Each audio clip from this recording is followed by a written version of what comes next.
Sisilipin naman po natin ang highlights at mga artworks na matatagpuan dyan sa isang group exhibit na pinamagatang Coher. Ano-anong artworks naman kaya ang bida dyan? Narito panoorin nating lahat.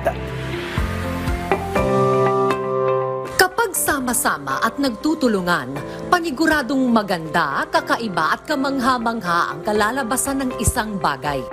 Iyan ang dahilan kung bakit ang isang group art exhibit na aming binisita ay pinamagatang Coher na kapag isinalin sa Filipino, ang ibig sabihin ay magkakadikit o magkakasama. Ang naturang art exhibit ay inorganisa ng Artistica PH, isang grupo ng mga individual na iba't iba man ang propesyon at mula pa sa iba't ibang lugar ay nagsama-sama sa ngalan ng sining. Nasa 64 na obra ang nakadisplay sa exhibit na gawa ng 59 na artist na halos lahat ay pawang mga kababaihan. Isa pang maganda dito sa Coher, nagkaroon ng opportunity ang women artists to showcase our works kasi alam mo naman sa art industry, minsan we're mostly dominated by men. Layunin ng art exhibit na ito na maipakita sa mga kapwa nila Pilipino at sa lahat kung gaano kayaman at kaganda ang kulturang Pinoy.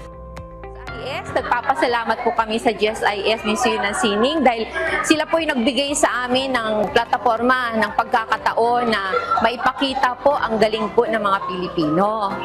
Ang exhibit na ito ay magtatagal hanggang katapusan ng Disyembre at ito ay bukas para sa lahat ng gustong pumunta.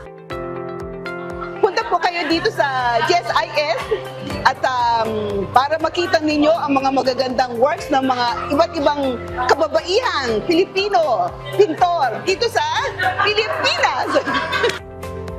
Ito po ay bukas mula Martes hanggang Sabado, alas 9 ng umaga hanggang alas 4 ng hapon. Ito po ay bukas para sa lahat, wala po kayong babayaran. Free po siya.